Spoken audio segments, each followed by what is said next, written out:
아멘. 가을에 곡식을 거두는 추수가 한 해 동안의 땀과 수고에 대한 추수라면, 주님이 재림하여 오심은 하나님이 창조하신 세상에 대한 추수라고 말할 수가 있겠습니다. 요한계시록 14장에 바로 이런 종말의 추수에 대한 말씀을 볼 수가 있지요. 또 내가 보니 흰 구름이 있고 구름 위에 인자와 같으니, 계시록에서는 바로 이와 같은 표현을 어린 양이신 예수님을 가리키죠. 인자와 같은 이가 앉으셨는데 그 머리에는 금면류관이 있고 그 손에는 예리한 낫을 가졌더라. 또 다른 천사가 성전으로부터 나와 구름 위에 앉은 이를 향하여 큰 음성으로 외쳐 이르되, 당신의 낫을 휘둘러 거두소서. 땅의 곡식이 다 익어 거둘 때가 이르렀음이니라 하니, 구름 위에 앉으신 이가 낫을 땅에 휘두르매 땅의 곡식이 거두어지니라고 하였습니다. 일반적으로 추수는 열매만을 거두어 드리는 그런 때가 아니고, 거두어 드리는 열매를 알곡과 또 쭉정이로 분류하는 때이기도 합니다. 그렇듯이 종말의 추수도 그와 같다고 또 성경에 설명을 하지요. 예수님께서 마태복음 13장 30절과 40절에서 또 그렇게 말씀을 하십니다. 둘 다 추수 때까지 함께 자라게 두라. 추수 때에 내가 추수꾼들에게 말하기를, 가라지는 먼저 거두어 불사르게 단으로 묶고 곡식은 모아 내 곡간에 넣으라 하리라고 하셨고, 그래서 40절에서 그런즉 가라지를 거두어 불에 사르는 것 같이 세상 끝에도 그러하리라고 말씀을 하셨습니다. 그러므로 추수감사 예배를 드리면서 주님의 재림으로 말미암는 종말의 추수에 대한 말씀을 살펴보는 것도 오늘 우리에게 매우 유익하리라고 여겨집니다. 오늘 본문은 하나님의 택하심과 부르심을 받은 하나님의 자녀들에게 어떤 시련에도 흔들리지 말고 실족하지 않도록 하고자 애쓰고 있는, 애를 써서 설명하려고 하고 있는 바로 그런 내용입니다. 베드로 사도는 주 예수 그리스도의 능력과 강림하심을, 여기 강림하심은 재림을 가리키죠. 강림하심을 너희에게 알게 한 것이 교묘하게 만든 이야기가 아니라 진실한 사실이라고 하는 것을 말하고 있습니다. 주님의 강림하심은 베드로 자신이 직접 겪은 체험에 근거하여 사실임을 확실하게 주장할 수 있다는 것입니다. 왜 사도가 주님의 재림에 관하여 이처럼 이것은 정말 사실이다, 부정할 수 없는 사실이다, 우리가 체험한 바를 보아서도 그렇다라고 이렇게 그들에게 설득력 있게 또 증거를 가지고, 자신들의 체험을 가지고 이렇게 증거를 하려고 하냐고 하면은, 당시에 어떤 사람들이 그리스도가 온다는 약속이 어디 있느냐라고 조롱하고 그들의 주장이 힘을 얻어서 일부의 신자들도 주님의 재림에 대한 믿음이 흔들리는 상황이었기 때문입니다. 당시 사도들은 복음을 전할 때 그리스도의 죽으심과 부활을 전할 뿐만 아니라 그리스도의 재림에 관하여서도 매우 긴박하고 그리고 절실하게 강조해서 전했습니다. 그러나 주님의 재림이 이루어지지 않는 상태에서 사도들의 전하는 바를 따르면 금방이라도 주님의 재림하실 것 같았는데, 그런 주님의 재림은 이루어지지 않은 상태로 갈수록 핍박과 박해가 극심해지고 있었습니다. 그러다 보니 어떤 사람들이 주장하는 것처럼 과연 주님이 재림에 오실까? 주님의 재림하심이 정말 있는 것일까? 라고 하는 의문이 그들 사이에 불현듯 스며들고 있었다라고 하는 겁니다. 그러나 제 짧은 생각에 주님의 재림에 대한 믿음이 가장 흔들리는 때는 그때의 신자들보다 바로 지금 우리 시대가 아닐까 생각을 합니다. 지금은 신실한 그리스도인들조차 재림에 대한 교리 자체를 믿지 않는 것은 아니지만 주님이 금방이라도 곧이라도 오실 것이라고 하는 기대를 하지 못하고 있는 상황 아니겠습니까? 긴박하고 절실한 재림 신앙이 아니라는 말입니다. 그 이유 중에 하나로 현대의 복잡한 생활을 들 수가 있겠습니다. 우리의 생활을 보십시오. 얼마나 복잡하고 정신없습니까? 직장이나 사업에 바빠서이기도 하고 누리고 즐길 일들이 많기도 하여서 삶에 대하여, 신앙에 대하여, 주님의 재림과 천국에 대하여 생각하고 살펴볼 여유가 없이 하루하루를 우리가 살아가고 있지 않습니까? 또한 이렇게 너무나 복잡한 생활은 아침에 정신없이 피곤한 몸으로 일어나서 준비하고 출근하고 하루 종일 일하고 또 돌아와서 여러 가지 해야 할 일들이 많은, 이렇게 복잡하고 다양하고 또 여유 없는 그런 생활들은 우리에게 이런 어려운 생활에 힘과 위로가 되는 설교, 혹은 직접적으로 우리가 겪는 어려움에 도움을 받을 수 있는 기도에 관한 설교, 또 우리의 삶에 베푸시는 은혜로서 위로받고 싶어하는 그런 설교들을 기대하게 됩니다. 그런 결과로 오늘날 긴박하고 절실한 재림 신앙들이 희박해지고 희미해져가는 그런 한 원인이 되었다라고 말할 수 있겠습니다. 더불어서 개개인의 구원과 확신의 문제가 우리 신앙의 중심 주제가 된 것도 주님의 재림에 대한 기대가 희미해진 이유 중에 하나로 꼽을 수 있습니다. 자, 우리 개개인이 어떻게 구원을 받으며 구원의 확신을 가지고 살 것이냐는 매우 중요한 문제이고 우리 신앙생활에 있어서 정말 꼭 필요한 그런 요소임에는 틀림없습니다.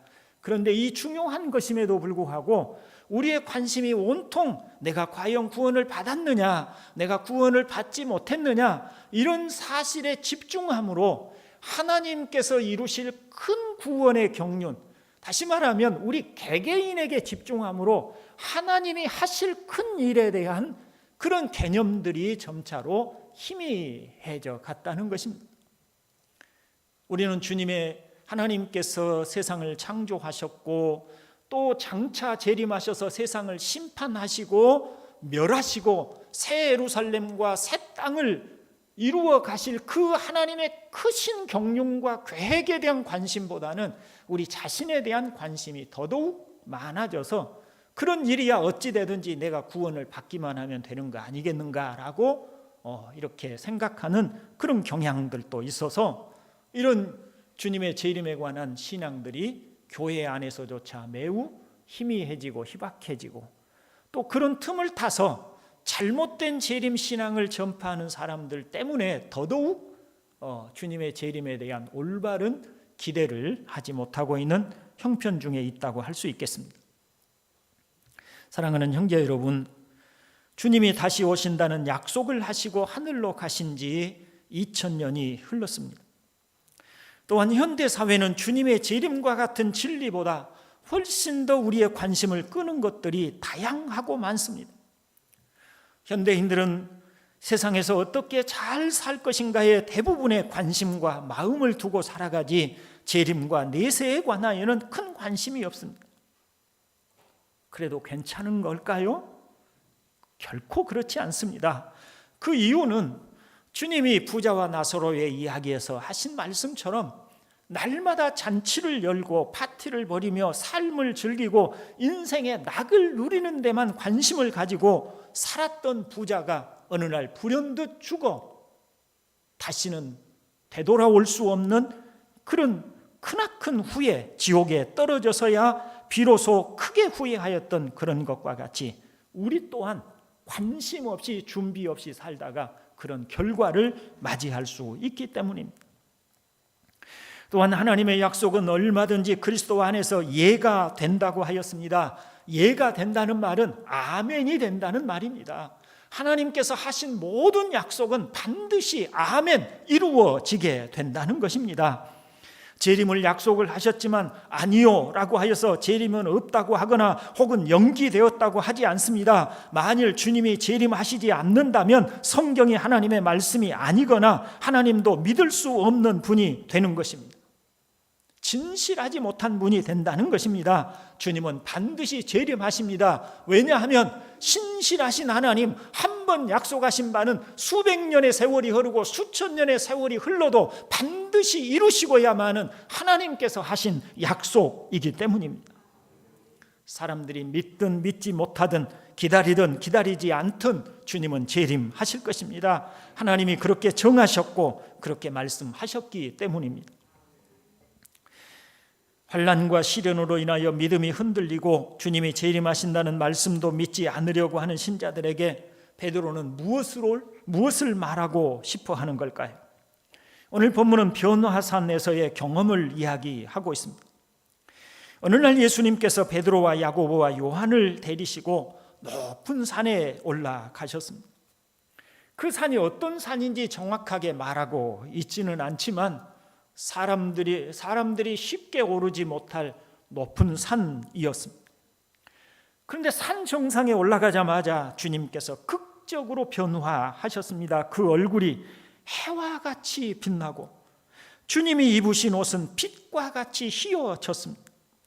그리고 이미 오래전에 죽은 인물들인 모세와 엘리야가 나타나서 그 영광스러운 모습으로 변화된 예수님과 대화를 나누셨습니다.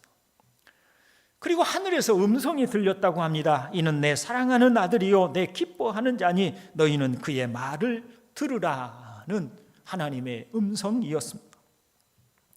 베드로는 사실이 아닌 이야기를 거짓으로 속여서 사람들을 현혹시키려고 하고 있는 걸까요? 아니면 우리들이 흔히 하는 것처럼 작은 체험을 과장하고 큰 의미를 부여하여 자신이 원하는 대로 사람들의 마음을 유혹하려고 하는 걸까요? 우리가 그렇게 생각할 수 없는 이유는 우리가 그렇게 베드로가 하는 진리를 왜곡할 수 없는 이유는 사실이 아닌 이야기, 날조된 이야기, 과장된 이야기 때문에 베드로가 매를 맞고 감옥에 갇히고 그리고 끝내는 순교의 칼날 위에서 죽음을 당하는 바로 그런 일에 자신을 내맡길 수가 없기 때문입니다. 어떻게 과장된 이야기, 진실이 아닌 이야기, 확신이 없는 이야기, 사실일지 아닐지 모르는 그런 어중간한 이야기들을 가지고 자기의 목숨을 걸고 그 일에 헌신하고 투쟁할 수가 있겠습니까? 그럴 수 없는 것이지요. 확신되기 때문에, 분명하기 때문에, 의심할 여지가 없기 때문에, 자신의 눈으로 체험했고 자신의 마음으로 확실하게 여겨지기 때문에, 그래서 이것만큼은 누가 와서 내 목에 칼이 들어와도 나는 결코 부인할 수 없다는 확신이 있기 때문에 베드로는 그 일에 자기의 목숨을 걸고 행하였고, 베드로뿐만 아니라 대다수의 사도들이 다 그렇게 행하였고 그리고 순교자가 되었던 것 아니겠습니까? 그렇다면 베드로는 왜 변화산에서의 사건을 주님의 재림하심이 사실임을 증명하는 그 체험으로 설명을 하려고 하는 걸까요? 먼저 주님의 변화된 모습을 들어볼 수가 있겠습니다. 베드로와 함께 주님이 베드로와 야고보와 요한을 따로 부르시고 나와 함께 갈 때가 있다 하시고 산으로 올라가실 때 주님의 모습은 초라함 그 자체였을 것입니다. 왜 그러지 않겠습니까? 동가숙 서가식, 오늘은 이곳에서 때로는 들판에서 야숙을 하기도 하고 이곳에서 저곳으로 걷고 또 움직이시고 날마다 여행하시고 그렇게 생활하셨던 그런 주님이 비단 옷이나 화려한 의복으로 단장하지 못하셨으면 틀림없습니다. 실제로 주님도 자신의 삶을 인자는 머리 둘 곳이 없이 가난하다라고 하신 말씀을 통해서 예수님 자신의 모든 행색과 모습이 참 지극히 초라하고 볼품 없었음에 틀림없었을 것입니다. 계속해서 복음을 전하기 위해서 돌아다니시던 주님께서 깔끔하게 세탁되고 다려진 의복을 입지 못하셨으면 틀림없을 것이며, 오랜 여행으로 신발도 낡고 지저분하였을 것입니다. 그런데 그렇게 산을 올라서 정상에서 갑자기 주님의 모습이 변화되었습니다. 이 세상 사람의 모습이 아닌 것처럼 환상적인 모습으로 변화하셨습니다. 주님의 이런 모습은 단지 우리와 같은 보잘것없는 한 사람이 아니라 본질적으로 주님은 지극히 영광스러우신 분이심을 그 사건을 통해서 보여주신 것입니다. 말하자면 본래의 주님은 참으로 영광스러우셨던 분이시라는 것입니다. 그 태양보다도 더 밝은 영광으로 환한 빛으로 둘러싸이신 분, 그리고 사람이 필설로 형용할 수 없는 하얀 옷과 같이 그 옷이 휘어지고 빛나는 그런 모습, 그것이 바로 주님이 본래 가지신 영광의 모습이셨던 것이고, 앞으로 변화될, 베드로가 이제 보았던 그 시점에서 앞으로 변화될 바로 그런 주님의 모습이었던 것입니다. 또한 이미 오래전에 죽은 자로 여겨졌던 모세와 엘리야가 생생하게 산 자의 모습으로 주님과 함께 함으로써 사람의 육신의 죽음이 끝이 아님을 말해 주었습니다. 모세나 엘리야는 베드로의 시점에서 보면 수백 년 전에 죽었던 사람입니다. 모세 같은 경우는 약 1000년도 훨씬 더 전에 죽었던 사람입니다. 그런데 그런 죽었다고, 그리고 흙이 되어, 그 육신들이 다 흙이 되어 버렸고 사라져 버렸고, 그들이 누워있던 묘자리를 파보십시오. 거기에 무슨 뼈조각 하나라도 발견할 수 있었겠습니까? 하나도 발견할 수 없는, 이미 모든 사람들에게 이름 외에는 다 잊혀져 버린 그런 사람이었음에도 불구하고 베드로와 야고보와 요한의 눈앞에 또렷하게 모세와 엘리야가 나타나서 예수님과 대화를 하는 장면을 그들이 볼 수가 있었던 거예요. 사람이 죽으면 끝납니까? 죽어서 육신이 흙에 묻혀서 사라지면 그것으로 끝입니까? 아니라는 걸 보여주고 있는 거예요. 사람은 죽어도 죽은 것이 아니다. 사람은 사라져도 사라진 것이 아니다. 사람은 눈에 보이지 않는다고 없어진 것이 아니다. 우리 눈에 보이는 이 세상만이 전부가 아니고 또 다른 세상이 있다. 하나님이 보여주시는 세상이 있고 하나님이 함께 하시는 세상이 있다라고 하는 것을 이 사실을 통해서 보여주고 있는 것입니다. 성경은 진지하고 분명하게 눈에 보이는 이 세상의 삶이 아닌 또 다른 삶이 있으며, 이 세상의 삶은 나그네로서 체류하는 것임을 증거합니다. 주님이 몇 가지 비유로서 그런 설명들을 하지요. 먼저 신랑의 혼인잔치를 준비하는 10 처녀들의 비유를 통해서 혼인잔치에 들어가는 사람과 들어가지 못하는 사람들이 있음을 말씀을 하셨습니다. 또한 각자 맡은 달란트를 결산하여 어떤 이들에게는 영광에 들어가게 하시고 어떤 이들에게는 후회스러운 결말을 맞이하게 되는 일이 있을 것이라고도 하셨습니다. 양과 염소의 비유를 통해서 마지막 날에 인자가 자기 영광으로 모든 천사와 함께 올 때에 자기 영광의 보좌에 앉으셔서 모든 민족을, 목자가 양과 염소를 분리하는 것과 같이 하나님의 나라에 들어가서 함께 할 사람들과 영원한 지옥의 형벌 가운데 던져질 사람들을 분리하는 일이 있을 것이라고 그렇게 말씀을 하셨습니다. 예수님께서 이런 비유를 통해서 말씀하신 것은 이 세상의 삶이, 또 종말이, 주님이 재림하여 오시는 그날이 끝이 아니다. 그날은 결산하는 날이고, 그날은 분리되는 날이고, 그날은 들어가는 자와 들어가지 못하는 자, 양과 염소, 그리고 책망과 후회하는 사람들과, 그리고 칭찬과 상급과 영광을 받는 사람들이 구분되는 바로 그런 날임을 주님이 이렇게 말씀을 하고 가르쳐 주신 것입니다. 주님의 가르침을 따라 사도들도 복음을 전할 때에 반드시 종말에 하나님의 심판이 있음을 가르쳤습니다. 사도 바울은 로마서 2장 16절에서 나의 복음에 이른 바와 같이 하나님이 예수 그리스도로 말미암아 사람들의 은밀한 것을 심판하시는 그날이라고 하여서 그가 전한 복음에는 반드시 사람들에 대한 은밀한 하나님의 심판이 있을 것임을 말씀을 하고 있습니다. 고린도 후서에서는 우리가 다 반드시 그리스도의 심판대 앞에 나타나게 되어 각각 선악간에 그 몸으로 행한 것을 따라 받으려 함이라고 하여서 종말과 더불어 하나님의 심판을 말씀하였습니다. 요한 사도는 종말에 이루어질 사실들을 기록한 계시록에서 각 사람이 자기의 행위대로 심판을 받는다는 사실을 증거하여 우리가 무심하게 살아가는 이 세상에서 서로 이런저런 치열하게 살아가면서도 하나님에 대해서 내 영혼에 대하여 내가 어떻게 살 것인가에 대해서 큰 관심 두지 않고 살아가고 있는 이 모든 삶에 대하여 반드시 다 들추어지고 반드시 그것들에 대해서 하나하나 선과 악으로 구분되어지고 그에 대한 심판이 결단코 있을 것임을 말씀하고 있다는 것입니다.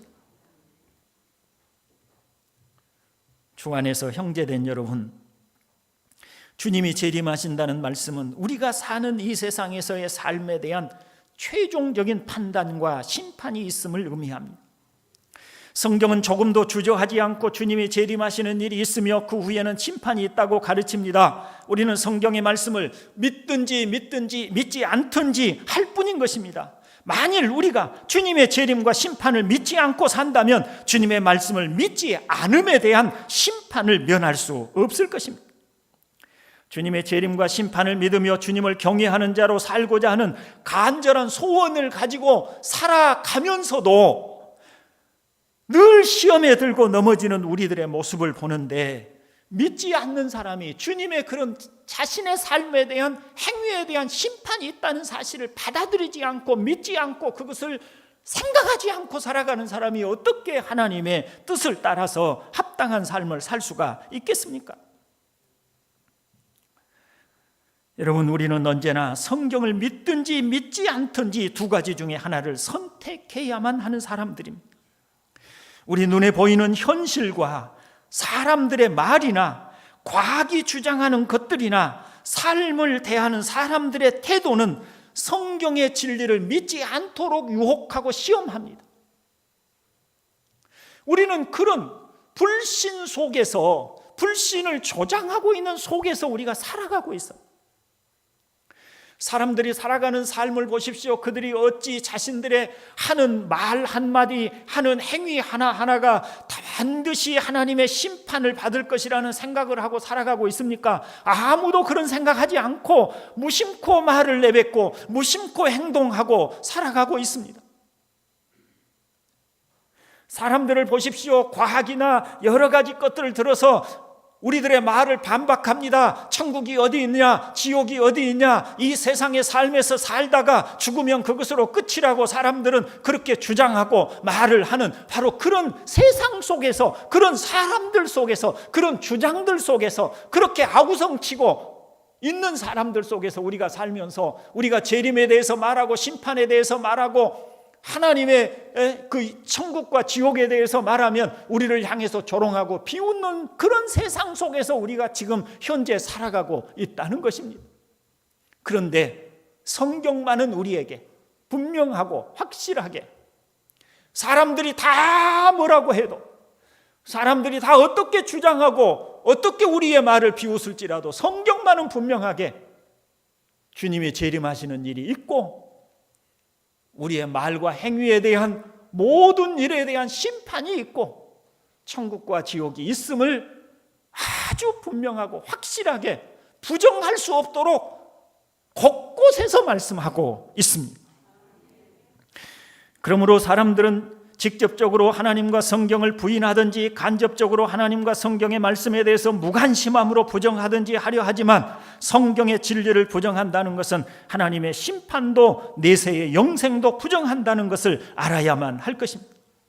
그러나 성경은 눈에 보이는 일만이 전부가 아님을 말씀합니다. 사람들 눈에 죽었다고 여겨졌던 모세와 엘리야가 나타났습니다. 그들은 베드로와 야고보와 요한 앞에 나타나서 여전히 살아있다고 보여주었습니다.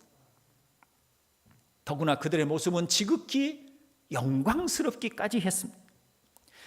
주님께서는 의심하는 도마에게 믿음 없는 자가 되지 말고 믿는 자가 되라고 하셨습니다.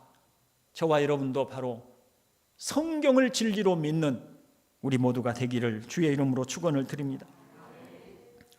그렇다면 성경은 주님의 재림에 대하여 어떻게 가르치고 있습니까?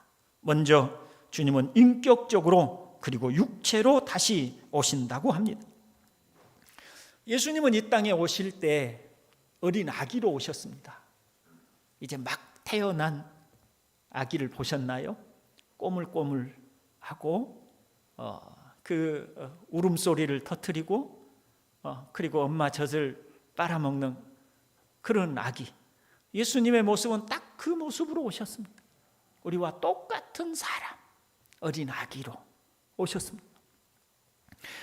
그리고 예수님께서 다시 재림하실 때도 바로 그렇게 눈으로 볼 수 있고 만질 수 있고 대화할 수 있고 함께 할 수 있는 그런 육체를 가진 분으로 이 땅에 다시 오실 것입니다. 그러나 물론 그때는 심판의 권세를 위임받아서 천군과 천사들을 데리시고 모든 사람이 볼 수 있도록 부활의 몸으로 있고 크신 영광 가운데 오실 것입니다. 마태복음 26장 64절은 이후에 인자가 권능의 우편에 앉은 것과 하늘 구름을 타고 오는 것을 너희가 보리라고 말씀을 하셨고, 고린도후서 5장 10절은 우리가 다 반드시 그리스도의 심판대 앞에 나타나게 되어서 각각 선악간에 그 몸으로 행한 것을 따라 받는다고 하였습니다. 디모데후서 4장 1절은 살아있는 자와 죽은 자를 심판하실 그리스도 예수라고 말씀합니다. 처음 이 땅에 오셨을 때에 우리와 동일한 육체를 입고 오셔서 우리의 허물과 죄를 대속하시기 위해서 십자가에 죽으신 예수님은 대속하신 은혜를 받아들이지 않고 거부하며 믿지 않는 모든 사람들을 심판하시기 위해서 이제는 크신 권세를 가지고 다시 오신다는 것입니다. 그때가 되면 주님의 권능과 영광을 보며 자신들 앞에 닥칠 심판을 깨닫고 외치게 될 것입니다. 산들과 바위에게 말하되 우리 위에 떨어져 보좌에 앉으신 이의 얼굴에서와 그 어린 양의 진노에서 우리를 가리라고 말입니다. 다음으로 주님의 재림은 갑자기 일어날 것이라고 합니다. 성경은 주님께서 재림에 오시기 전에 징조가 있을 것이라고 하셨습니다. 무화과 나무의 비유를 들어서 바로 이와 같이 징조가 있을 것이라고 하셨는데, 그런데 또 주님은 갑작스럽게 오신다고 하셨어요. 그러니까 다시 말하면 이 말씀들을 연결해 보면 주님의 재림의 징조가 분명히 있지만 사람들이 그의 그 징조를 깨닫고 준비하면서 주님의 오심을 다 준비하다가 맞이한 것이 아니라 사람들이 그런 사실들을 깨닫지 못하고 아무 준비하지 않는 상태 가운데 갑자기 오실 주님을 맞이하게 될 것이라고 하는 그런 말이 됩니다. 마태복음 25장에서 주님의 비유로 가르치신 말씀이 매우 의미심장하죠. 같이 한번 읽어볼까요? 1절부터 6절까지 그리고 10절 12절까지 함께 설교문을 보시고 읽어봅니다. 그때에 천국은 마치 등을 들고 신랑을 맞으러 나간 10 처녀와 같다 하리니 그 중에 5은 미련하고 5은 슬기 있는지라. 미련한 자들은 등을 가지되 기름을 가지지 아니하고 슬기 있는 자들은 그릇에 기름을 담아 등과 함께 가져갔더니 신랑이 더디 오므로 다 졸며 잘새 밤중에 소리가 나되 보라 신랑이로다 맞으러 나오라 하매 그들이 사러 간 사이에 신랑이 오므로 준비하였던 자들은 함께 혼인잔치에 들어가고 문은 닫힌지라. 그 후에 남은 처녀들이 와서 이르되 주여 주여 우리에게 열어주소서. 대답하여 이르되 진실로 너희에게 이르노니 내가 너희를 알지 못하노라 하였느니라. 아멘. 자, 이 비유를 한번 보십시오. 주님은 등불을 들고 신랑을 기다리는 처녀들을 통해서 주님의 재림을 알고 기다리는 사람들 가운데서도 준비된 자들과 준비되지 못한 자들이 있음을 말을 해줘요. 그런데 여기 이 비유를 통해서 주님이 다 졸며 잘새 그랬죠. 주님의 재림을 믿는 사람들도, 주님의 재림을 믿지 않는 사람들도, 주님의 재림을 기다리는 사람들도 다 함께 졸며 자고 있어요. 이런 상황 속에서 갑자기 신랑이 오는 것처럼 주님이 재림에 오신단 말이에요. 갑자기 오셔요. 그때 차이가 발생하게 돼요. 주님이 갑자기 오실지라도 언제라도 주님을 맞을 준비된 자들은 함께 혼인잔치에 들어가게 되고, 주님이 갑자기 오시니까 알고는 있었지만 기다리고는 있었지만 준비되지 못한 자들은 허둥지둥하다가 그 혼인잔치에 들어가지 못하게 되는 분류가 일어나게 되는 것입니다.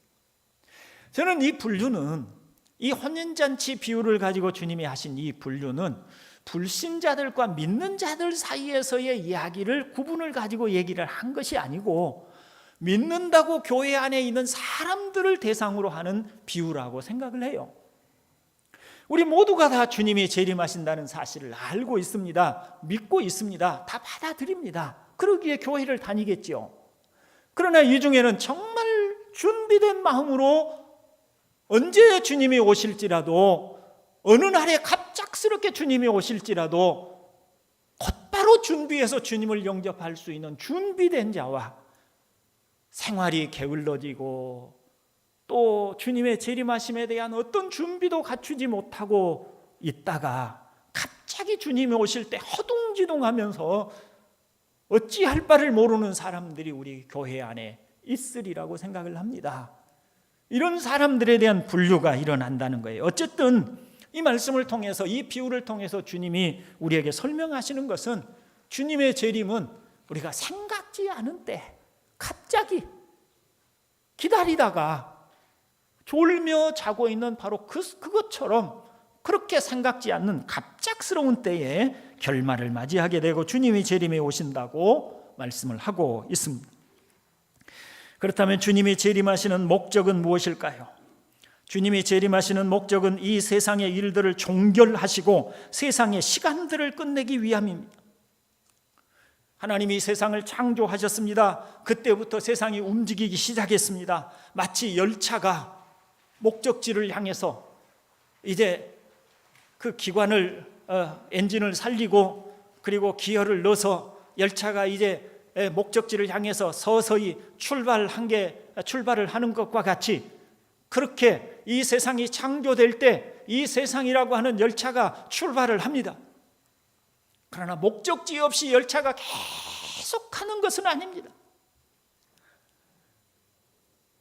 중간에 수많은 사람들이 타고 내리고 할지라도 그 열차의 최종적인 목적지는 반드시 있게 마련입니다. 다시 말하면 하나님이 창조하신 이 세상은 종말이 없는 영원한 것이 아니다라는 것입니다. 이 세상은 하나님이 정하신 때까지 존재하게 되어 있습니다. 마지막 날이 있다는 것입니다. 그 마지막 날이 언제냐? 주님이 재림에 오시는 바로 그 날인 것입니다. 다시 말하면 주님은 지금까지 움직여왔던, 지금까지 열심히 달려왔던 이 열차를 멈추게 하기 위해서, 여기까지다 라고 하시기 위해서, 이 세상이라고 하는 열차를 멈추시기 위해서 재림하여 오시는 것입니다. 시작과 끝이 있다는 말입니다. 창세기에 창조 기사가 있고 요한계시록 마지막에 새 하늘과 새 땅이 있다는 것입니다. 지금까지 우리 눈에 보고 우리가 발을 딛고 살아가고 있는 저 태양이 비추고 있는 이런 세상이 아니라 새로운 하늘과 새로운 땅이 다시 열리는 바로 그때, 지금 우리가 살고 있는 이 세상은 다 이제는 불에 타서 다 사라지고 새로운 세상이 열리는 바로 이런 때가 반드시 있다고 하시는 것입니다. 바로 그때가 주님이 재림하여 오시는 때라고 하시는 것입니다. 주님의 재림은 최후의 부활을 이루기 위함입니다. 이 세상에 살았던 모든 사람들은 다시 부활하게 됩니다. 그리고 창조주 하나님을 믿고 순종하며 살았던 사람들과 그 마음에 하나님 두기를 싫어하고 하나님을 불신하며 거부하며 살았던 사람들을 심판하실 것입니다. 죽으면 끝이라고요? 아닙니다. 죽어서 시체가 다 흐물흐물 사라지게 되고 흙이 되고 뼈마디까지 전부 다 삭아서 다 사라지고 없어질지라도 주님이 재림하여 오시는 그날 각자가 다시 부활의 몸을 입고 다 살아나게 될 것입니다. 믿는 자든 믿지 않는 자든 말입니다. 그리고 하나님의 심판대 앞에서 심판을 받을 것입니다. 이 세상에서 우리가 지었던 죄들이 수천 년의 세월이 흘렀으니까 다 사라지고 잊혀질 거라고요? 아닙니다. 하나님의 앞에 놓여져 있는 심판의 책 앞에, 책 속에 분명하게 우리가 이 세상에 살 때에 우리가 무슨 말을 하고 무슨 행동을 하고 어떤 믿음을 가지고 살았고 불신하며 살았는지 이 모든 것들이 적나라하게 기록되고 조금도 변함이 없이 확실하게 거기에 기록되어 있을 것입니다.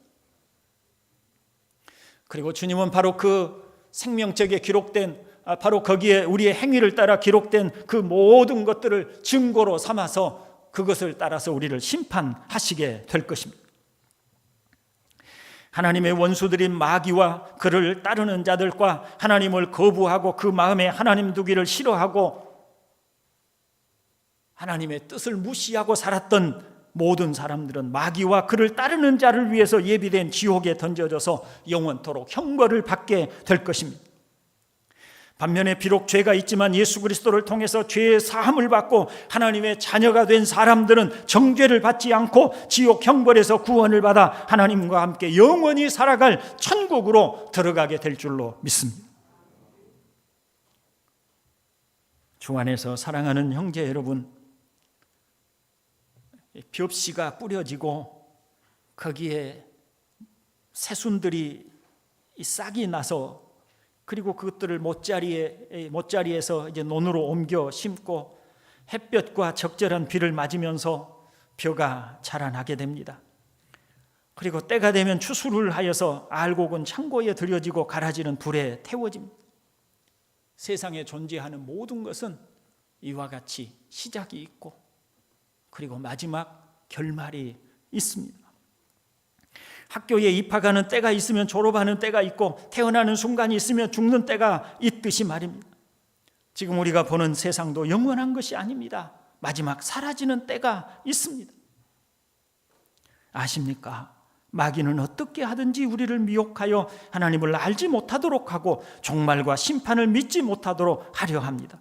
그런 때문인지 지금 현대인들은 대부분 종말을 믿지 않을 뿐만 아니라 믿는다고 할지라도 막연하게 그럴 것이라는 정도에 그치고 있습니다. 여러분은 어떻습니까? 여러분은 어떻습니까? 이렇게 평화롭고 언제까지나 계속될 것 같은 세상에 갑작스럽게 주님이 재림하시고 심판하시는 날이 있을 것이라고 믿으십니까? 제발 그러기를 바랍니다. 왜 주님의 재림하심을 믿고 기다리는 것이 중요하냐면 믿지 않거나 기대하지 않는 사람은 기름을 준비하지 못한 다섯 처녀처럼 준비하지 못하기 때문입니다.